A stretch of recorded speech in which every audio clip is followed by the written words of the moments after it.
Nya mo agi na kag series ng taon-taon basig madugay ka. Di na. Pero, Yan yung i-deliver niya yung ating walis. guys, Wala tayong color yellow ngayon. Naubusan tayo ng color yellow. Sige, amping sa biyahe. Bye-bye. Yan guys, ito lang yung nabili natin ulam kanina sa merkado. Bili ako ng gulay. Magaw tayo guys, ginataang gulay tayo. Mayroon tayong sabaw. Sari-sari ng gulay guys. Ako na lang yung naghiwa-hiwa. Kasi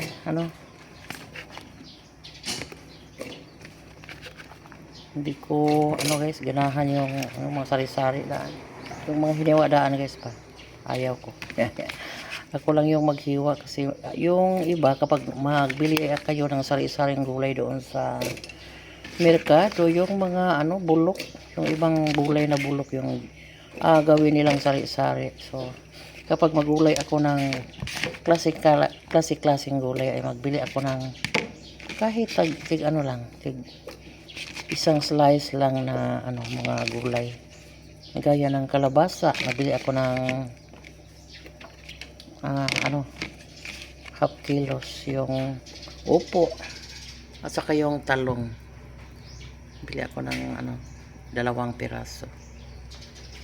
Kisa magbili tayo ng sari-sari doon na may mga malata or bulok na mga gulay na sagol nila guys. So mas mabuti kung tayo na lang yung maghiwa. Bili na lang tayo ng mga gulay-gulay. So tayo na lang yung maghiwa-hiwa. Parang safety na walang mga bulok. So yan, sangkapan ko ito ng inihaw na isda. Nag-ihaw ako ng isda doon sa ubos. Tingnan natin guys, baka na sunog na yun. Iyan. Tingnan natin ba, sunog na yung iba kasi medyo malakas yung hangin sa labas guys. So yung hangin lang yung nagpaypay. Mas masarap kasi isangkap yung inihaw na isda kaysa pinirito guys, lalong lalo na pag magataan ko yung ating gulay para masarap yung sabaw. And then makakain din tayo ng sari-saring gulay. Ayan.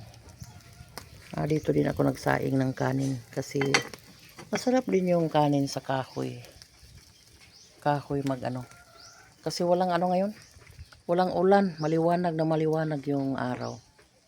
Ayun. Buti dito ako dito ako magluto kapag walang ulan guys. Yung gas natin ay kung kung may madali tayong lulutuin. Gaya ngayon doon ako naggulay ng doon ako nagpalambot ng gulay. Kasi ako dito guys, nag-ihaw. Malangan tayo. Malapit na yung oras sa tanghalian. So dito na lang ako doon na lang ako nagluto ng gulay.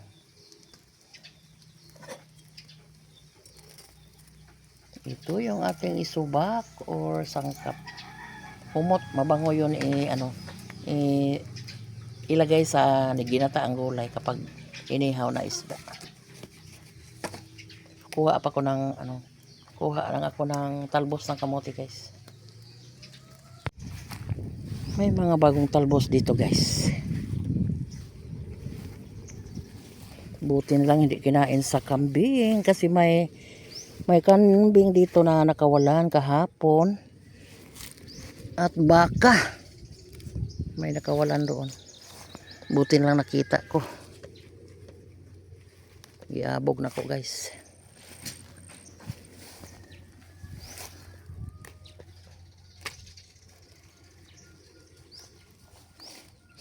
Madali lang tumubo yung mga talbos kapag palagi mong kinukuhaan ng udlot guys ba.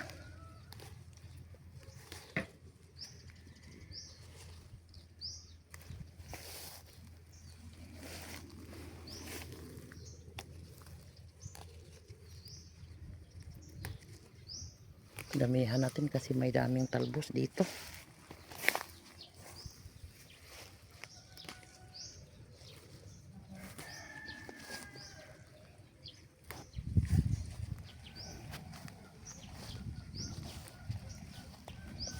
Pili ako ng lapyo guys. Lapyo means ano, magandang talbos. Walang uod. Gaya nito guys pa. Walang uod.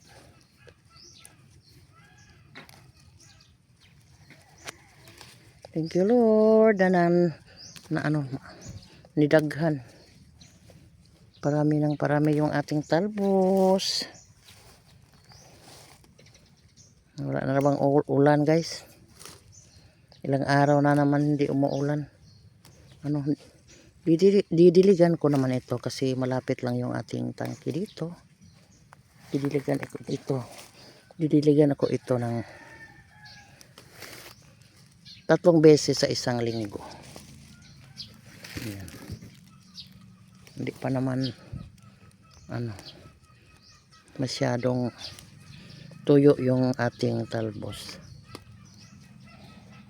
Dami na ako nakuha guys.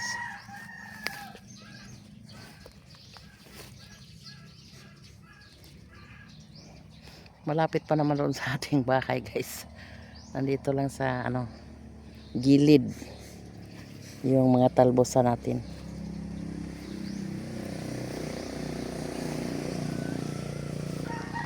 Si Doni nagtatahi ng walis. Ayan, naglaga. Papa niyo mo. Lagay na tayo ng gata sa ating gulay. Kasi lambot na yung mga sangkap.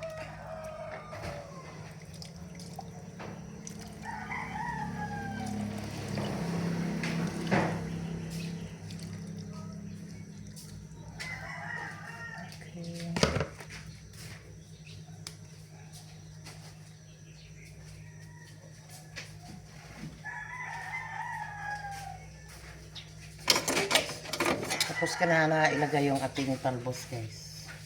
And then sunod ko yung ating gata. Wow.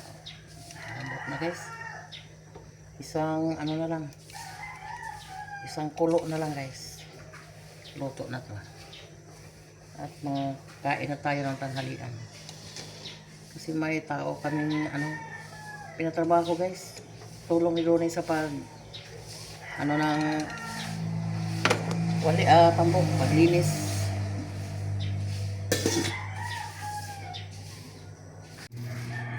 Wow, sarap sa ating sabaw na ginataang gulay. Yan, luto na. Kain na tayo. Yan, si Donay kain na. Gutom na. Amumpay na doon yung sabaw guys. Karang lalo na magimay gata.